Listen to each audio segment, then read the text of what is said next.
Je reviens, on dirait que c'est un peu lourd, parce que je reviens souvent là-dessus, sur la prononciation de la langue française et sur le rôle du E en français. Parce que là, il y a un contresens absolu. Le E est un outil, le E, la lettre E est un outil, c'est pas simplement un son comme un autre, absolument pas. Le E est un outil qui permet de connecter les consonnes entre elles, par exemple.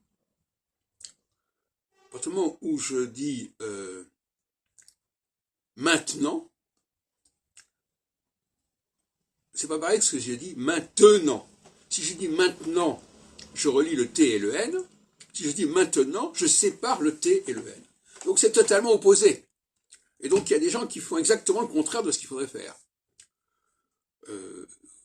Et à mon avis, on doit imposer en France une façon rigoureuse de prononcer les mots, les cris du français.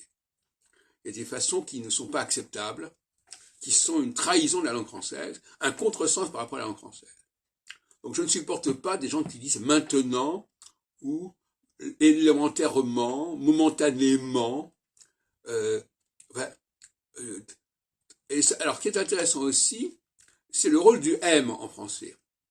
Le M en français, qui est effectivement la consonne privilégiée, parce qu'elle joue un rôle pour les adverbes, gentiment, agréablement, et elle joue un rôle aussi pour les substantifs, le gouvernement, le parlement, etc.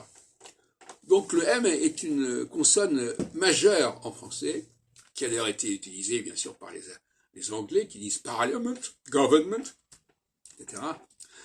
Et effectivement, on ne doit pas dire le gouvernement, on doit dire le gouvernement. Et d'ailleurs, de ce côté-là, les Anglais ont bien compris la leçon. Quand ils disent government, c'est plus français que gouvernement. On ne doit pas dire le gouvernement, on doit dire le gouvernement. Il faut que le N et le M soient reliés et pas séparés. De même que si je dis poliment, alors là, c'est pas un bon exemple. Si je dis, par exemple, difficilement, eh bien, il ne faut pas dire difficilement, il faut dire difficilement. Difficilement. Il faut que le N et le M soient reliés.